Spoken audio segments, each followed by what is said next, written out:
Os invito a que abráis vuestras Biblias. En la segunda carta de Timoteo, capítulo 1, leeremos los versículos 1 al 18.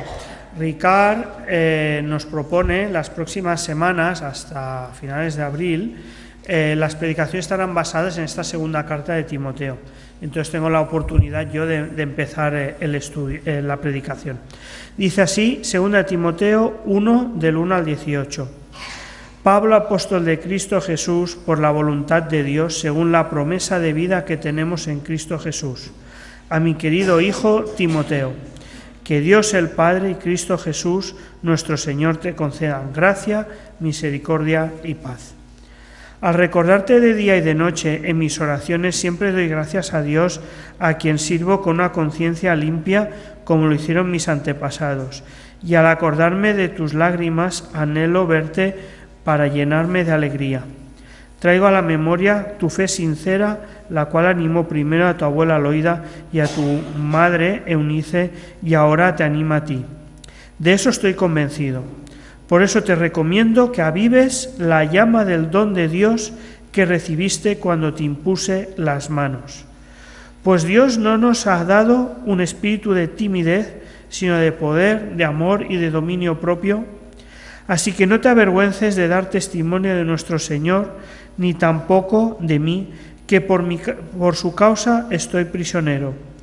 Al contrario, tú también, con el poder de Dios, debes soportar sufrimientos por el Evangelio. Pues Dios nos salvó y nos llamó a una vida santa, no por nuestras propias obras, sino por su propia determinación y gracia. Nos concedió este favor en Cristo Jesús antes del comienzo del tiempo, y ahora lo ha revelado con la venida de nuestro Salvador Cristo Jesús, quien destruyó la muerte y sacó a la luz la vida incorruptible mediante el Evangelio. De este Evangelio he sido yo designado heraldo, apóstol y maestro. Por ese motivo padezco estos sufrimientos, pero no me avergüenzo, porque sé en quién he creído y estoy seguro de que tiene poder para guardar hasta aquel día lo que le he confiado. Con fe y amor en Cristo Jesús, sigue el ejemplo de la sana doctrina que aprendiste de mí, con el poder del Espíritu Santo que vive en nosotros. Cuida la preciosa enseñanza que se te ha confiado. Ya sabes que todos los de la provincia de Asia me han abandonado, incluso Figelo y Hermógenes. Que el Señor le conceda misericordia a la familia de Onesíforo, porque muchas veces me dio ánimo y no se avergonzó de mis cadenas. Al contrario, cuando estaba en Roma, me buscó sin descanso hasta encontrarme. Que el Señor le conceda hallar misericordia divina en aquel día. Tú conoces muy bien los muchos servicios que me prestó en Éfeso. Amén. ¿Qué es la verdad? Esta pregunta hizo Pilato a Jesús cuando Pilato tuvo a Jesús enfrente porque lo estaba juzgando. Anteriormente, Pilato había preguntado a Jesús: ¿eres tú rey de los judíos? Y Jesús respondió: para esto vine al mundo, para dar testimonio de la verdad. Todo el que está de parte de la verdad escucha mi voz. Y por eso, a raíz de esta explicación de Jesús, es porque Pilato le pregunta a Jesús: ¿qué es la verdad? No sabemos muy bien por qué Pilato hizo esta pregunta. Quizás estaba burlando de Jesús, quizás tenía un interés sincero en conocer la verdad, quizás le pasaba como pasa hoy en día, que no tenemos verdades absolutas. Hoy en día no se acepta ninguna verdad absoluta, sino que se considera que la verdad es relativa. De hecho, se dice que la verdad es líquida. Sabéis que los líquidos toman forma según el recipiente que los contiene. Si tú pones agua en un vaso, tomará la forma del vaso. Si tú pones el agua en la botella, tendrá la forma de la botella. Es líquida, como la verdad desde el punto de vista de nuestra sociedad. La verdad es, desde este punto de vista, relativa, es subjetiva, depende de nuestra experiencia personal. El movimiento de la Ilustración rechazó la verdad espiritual como una verdad aceptable y solo cogió aquella verdad que era racionalmente explicable y demostrable desde el punto de vista científico.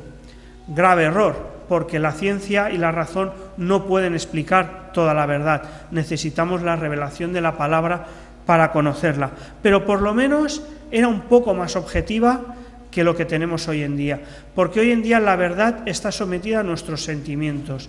Si algo a ti te hace sentir bien, es verdad para ti, pero si a mí no me hace sentir bien, entonces ya no es verdad para mí. Esa es la realidad de la verdad líquida.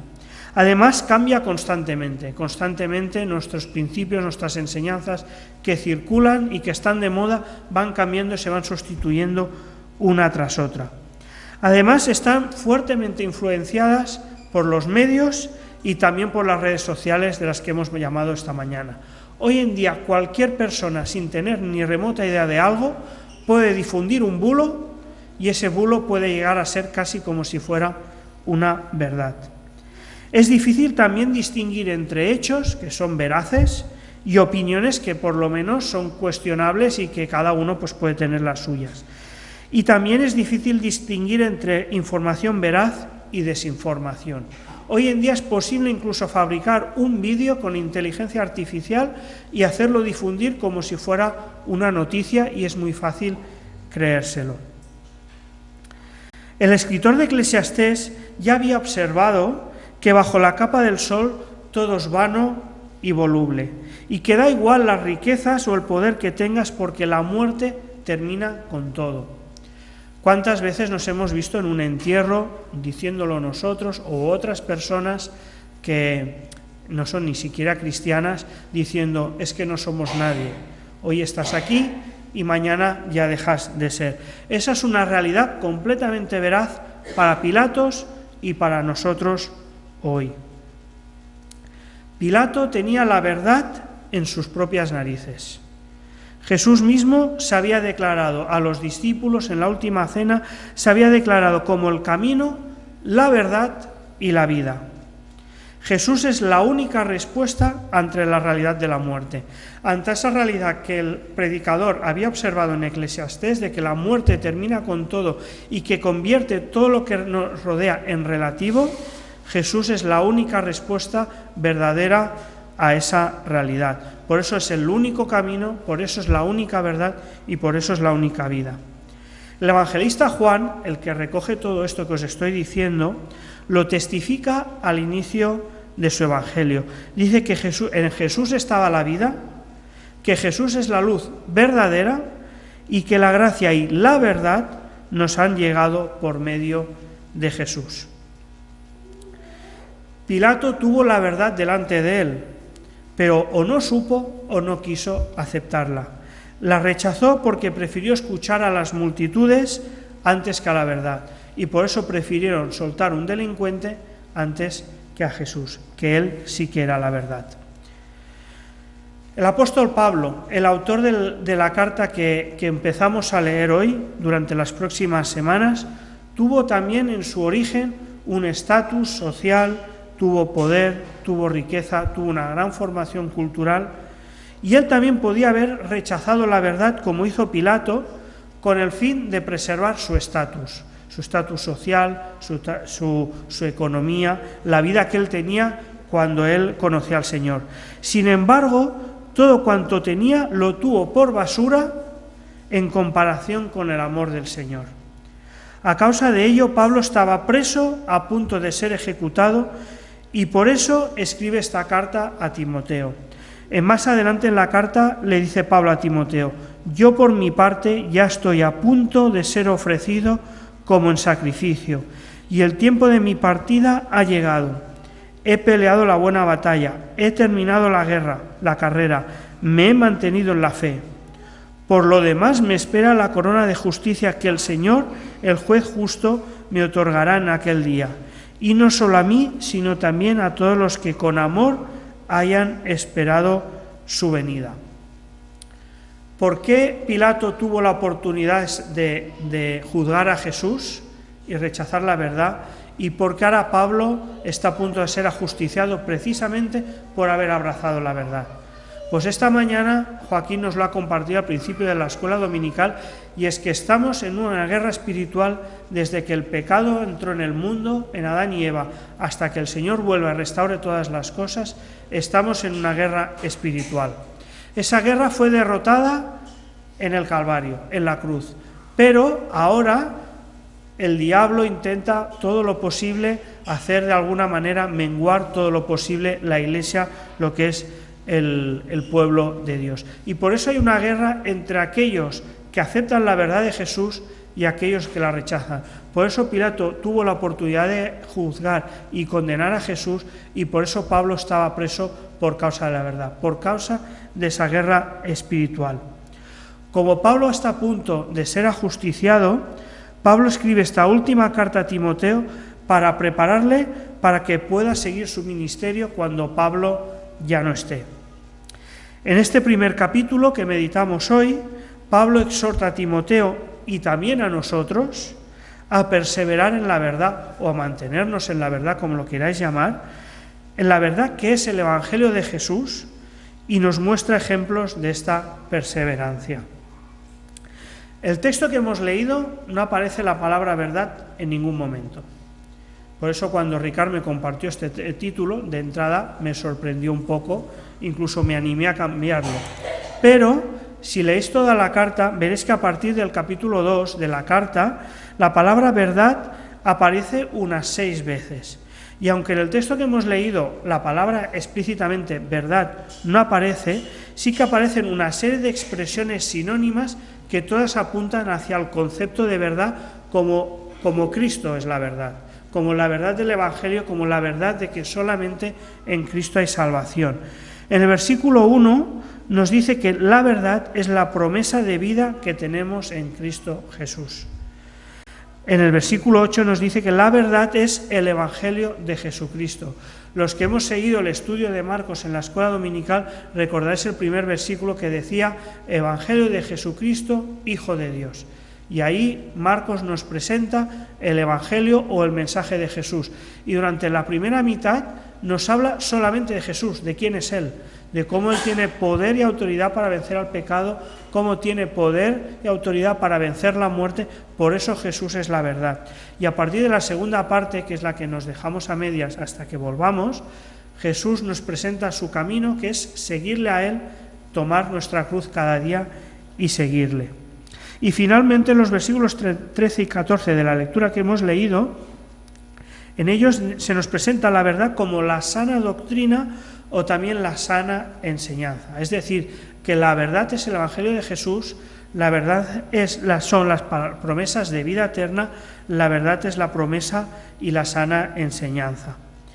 Ahora bien, donde mejor expone Pablo el concepto de qué es verdad es en los versículos 9 y 10, que sin decir la palabra verdad nos la define de una forma magistral, nos resume el Evangelio de Jesús, y además me gustaría que lo viéramos estos versículos 9 y 10 como el corazón del texto que hemos leído en esta mañana.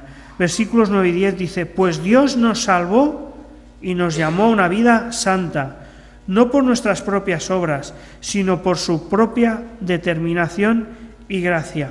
Nos concedió este favor en Cristo Jesús antes del comienzo del tiempo, y ahora lo ha revelado en la venida de nuestro Señor Cristo Salvador, Cristo Jesús, quien destruyó la muerte y sacó a la luz la vida incorruptible mediante el Evangelio. ¿No es estos dos versículos el resumen del Evangelio? Ni más ni menos que esta es la verdad de Jesús, en la que se nos muestra cómo la muerte, que es aquello que deja sin sentido todo lo que hay alrededor nuestro, incluso nuestra vida, esa muerte fue destruida por Jesucristo y sacó a la luz la vida incorruptible, es decir, la vida que verdaderamente es vida, que es vida eterna, aquella vida que realmente merece vivir porque es eterna. Y no solo la tendremos cuando estemos con Él, sino que ya hoy podemos vivir esa vida incorruptible, esa vida eterna. Frente a esa verdad eterna, el resto de verdades palidecen, no tienen ningún sentido, no tienen ningún valor. Incluso antes os decía de la razón y de la verdad científica, aunque son necesarias y válidas para muchas cosas en nuestra vida, no son suficientes frente a la verdad de Jesús que os he leído en los versículos 9 y 10. La verdad de Jesús, la verdad del Evangelio, es comparada por Jesús mismo como una perla negra tan valiosa que cuando un comerciante la ve, vende todo lo que tiene para comprar esa perla negra y hacerse con ella. Alguien que no entendiese de perlas pasaría por el mercado, la vería, le daría valor, pero no estaría dispuesto a sacrificar nada por ella porque no sabe el valor que representa esa perla. Yo no entiendo de vinos, pero sabéis que el vino es todo un arte. Entonces, si yo quiero ir de visita y quiero quedar bien, necesito consultar a gente que entiende a ver qué vino puedo llevar que pueda dejarme en buen lugar.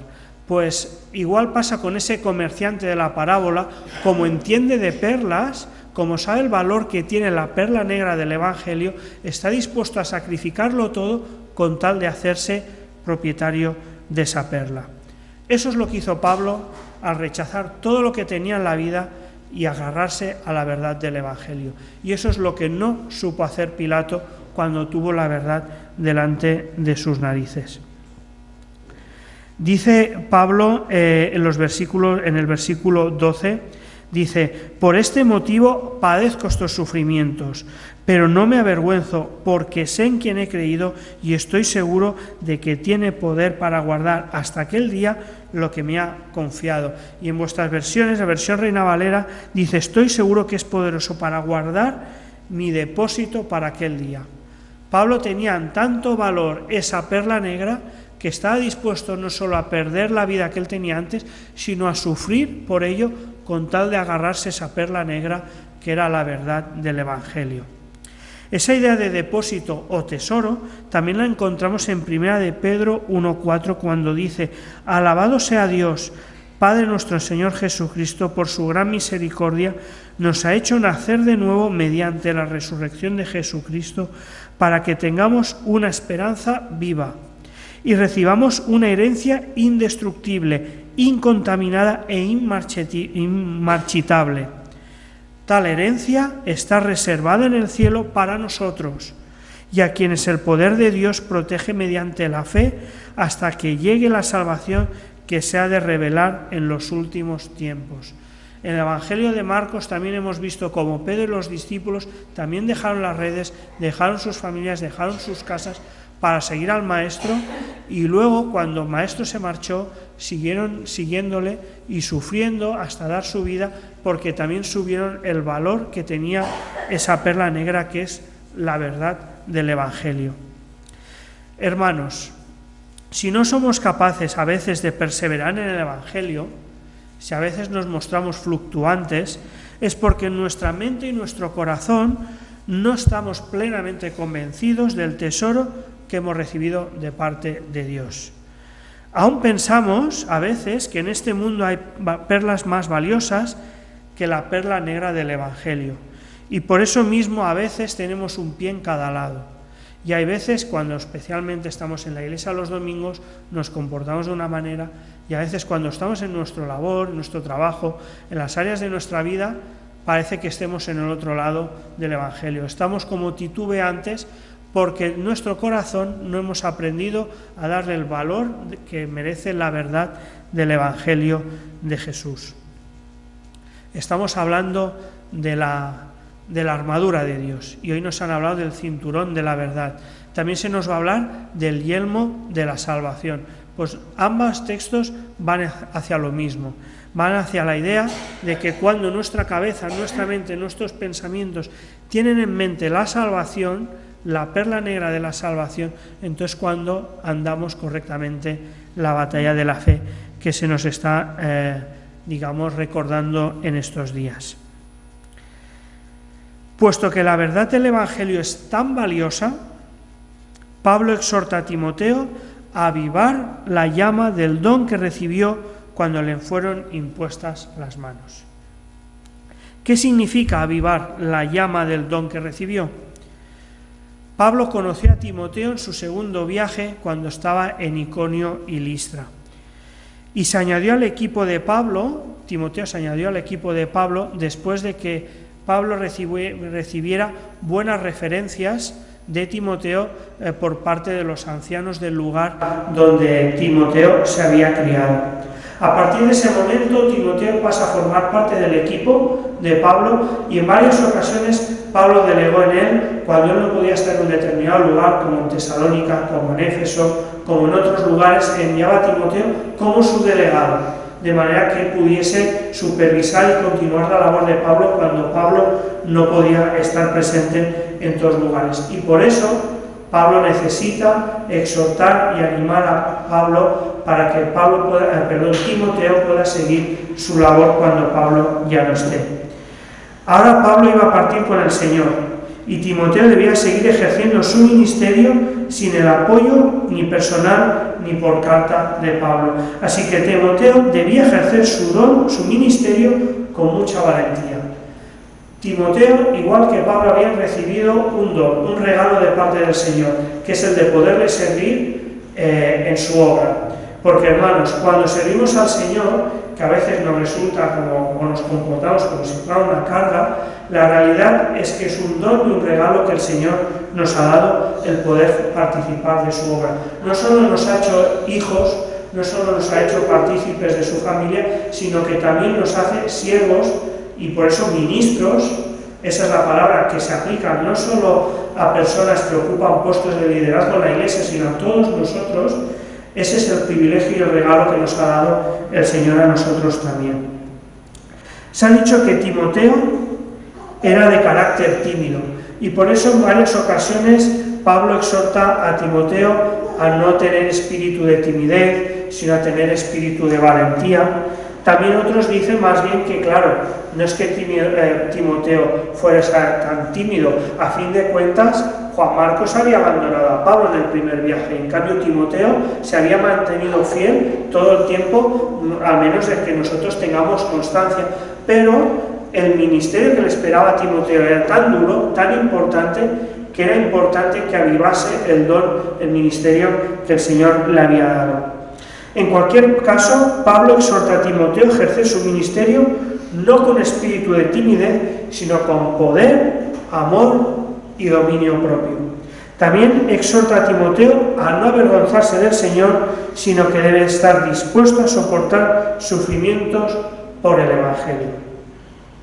Además, con fe y amor debe seguir el ejemplo de la sana doctrina que aprendió de Pablo y con el poder del Espíritu Santo que vive en nosotros también, hermanos, no solo en Timoteo y en Pablo, en nosotros también mora el poder del Espíritu Santo, también debe cuidar la enseñanza que se le ha confiado. Eso implica que debe ejercer el ministerio de enseñanza, de predicación, de testimonio, de ejemplo, ha de hacerlo con poder, amor, dominio propio, fidelidad, en definitiva con todas las características que Pablo le irá mostrando a Timoteo a lo largo de la carta.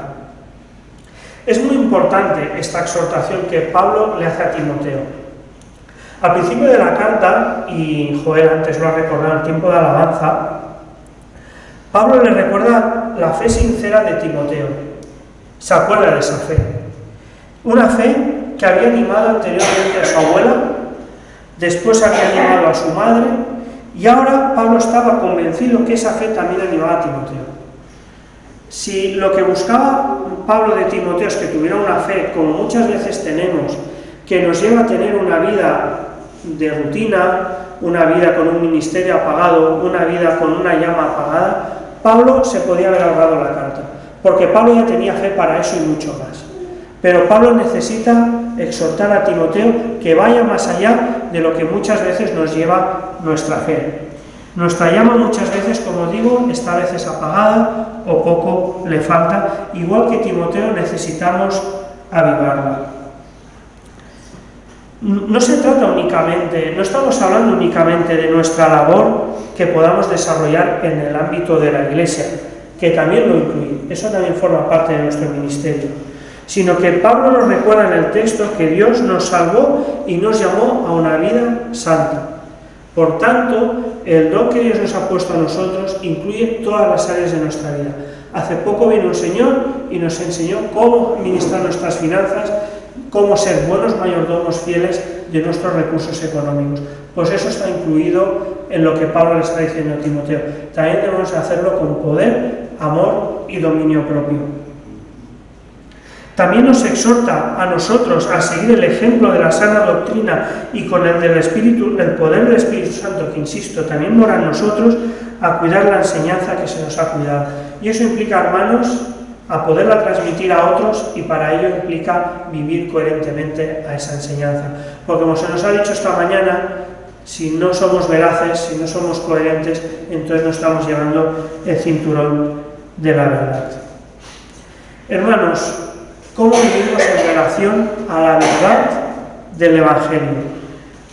¿Servimos al Señor con poder, amor y dominio propio?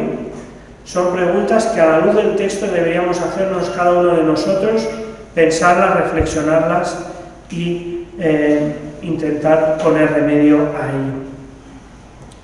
Pablo también menciona varios ejemplos en relación a la exhortación que está haciendo a Timoteo.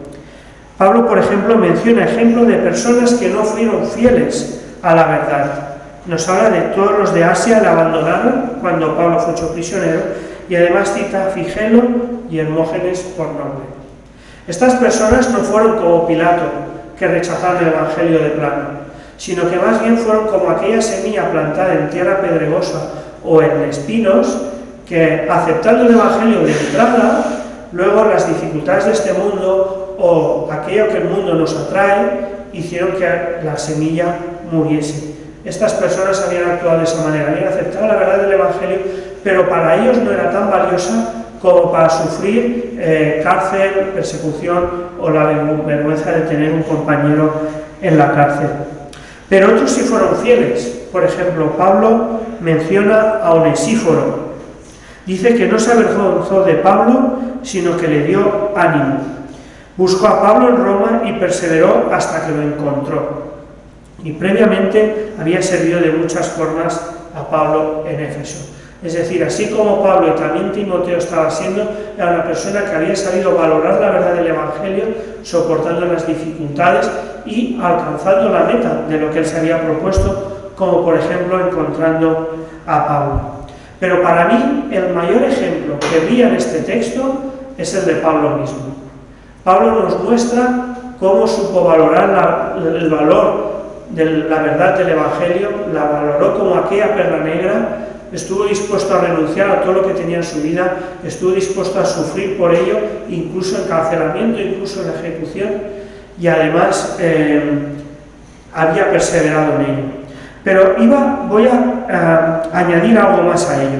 Fijaos que en el texto Pablo se reconoce a sí mismo como heraldo, apóstol y maestro de Jesucristo. Un heraldo era un mensajero que era tenido por mucha importancia en la antigüedad. Por lo tanto, Pablo está diciéndonos que él ejercía su ministerio de mensajero, de apóstol, de compartir el Evangelio, lo ejercía con honor, reconociendo que ese privilegio era un don que el Señor le había dado por la gracia del Señor, no porque él lo mereciese. ¿Cuántas veces él empieza sus cartas diciendo apóstol por la gracia de Jesucristo? No por su... Es decir, que ese honor, ese orgullo no le llevaba a enorgullecerse de sí mismo, sino que él se gloriaba en Cristo, no como muchas veces nos pasa, que aquella labor que el Señor nos ha encomendado la ejercemos, pero la ejercemos con cansancio, agotamiento, rutina, aburrimiento, ¿verdad? Como diciendo, ojalá pasara de nosotros y le hiciera a otra persona. Pero ese es el regalo, el don que el Señor nos ha dado a nosotros, a cada uno de nosotros, de forma que nosotros no lo merecíamos.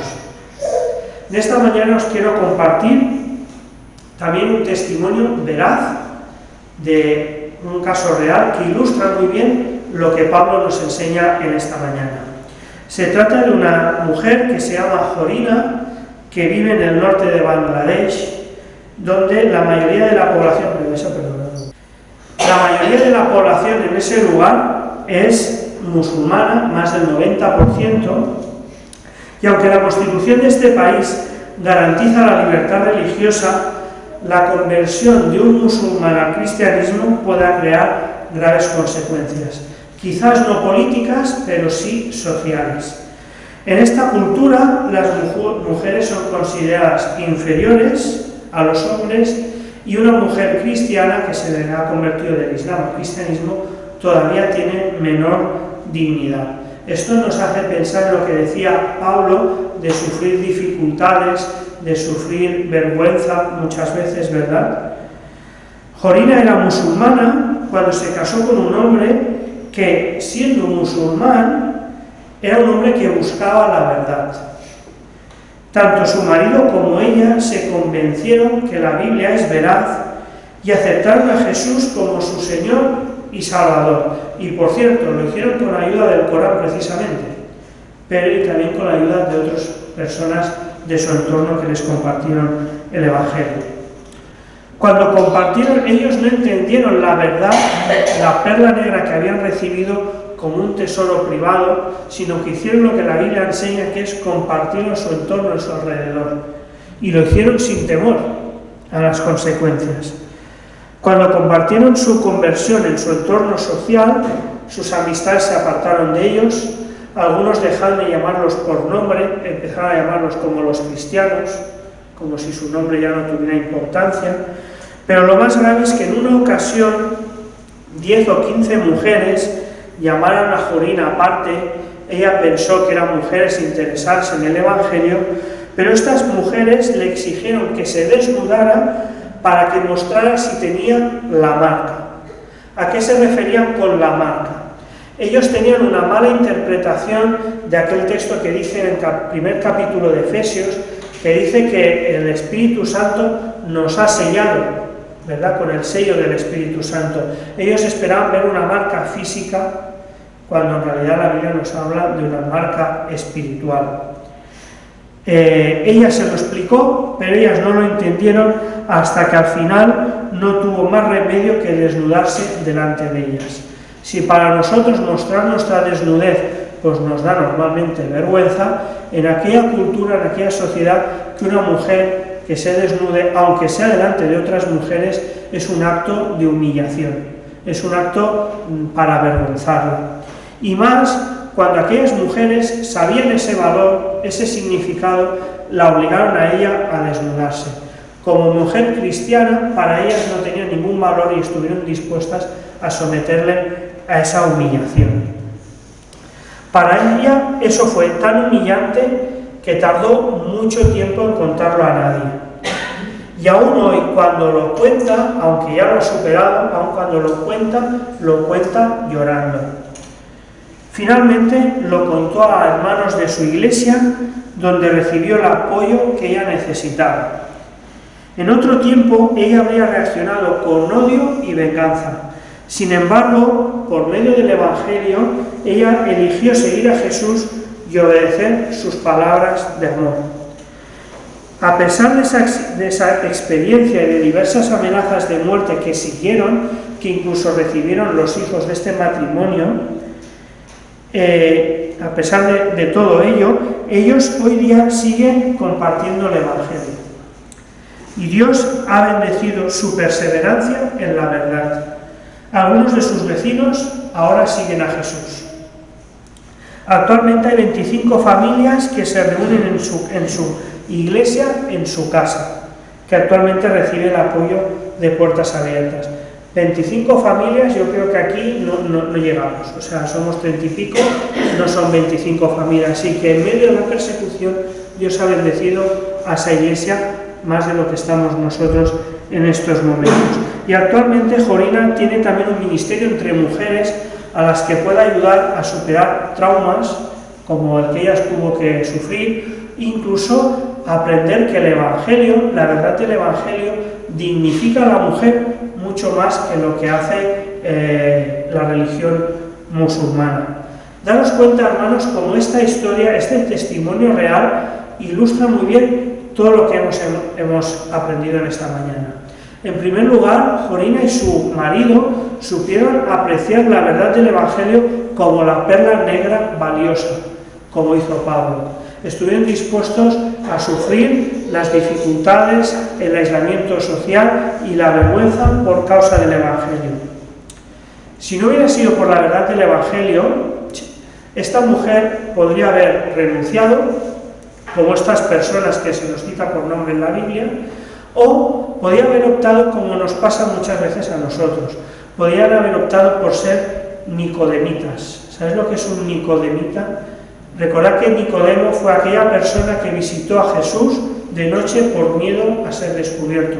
Muchos de nosotros tenemos una vida cristiana, pero no nos atrevemos a decirlo, o apenas nos atrevemos a decir nada de ello por miedo a perder nuestro estatus social, porque valoramos mejor ese estatus social que la perla negra del Evangelio. En cambio, esta mujer, Jorina, avivó el don que había recibido. Daos cuenta que esta mujer no tenía ningún cargo eclesiástico de ninguna clase, pero ella sentía la carga que el Señor le había dado de compartir el Evangelio con los demás, y por eso superó la vergüenza y siguió adelante, y lo hizo con poder, amor y dominio propio.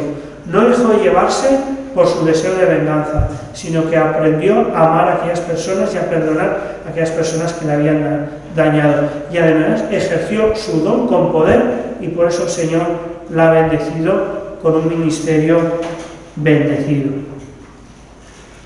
Hermanos y hermanas, hemos explorado hoy la inmensa riqueza de la verdad del Evangelio, esa perla negra de valor incalculable que transforma nuestras vidas y nos ofrece una esperanza eterna, un tesoro eterno que nos está reservado.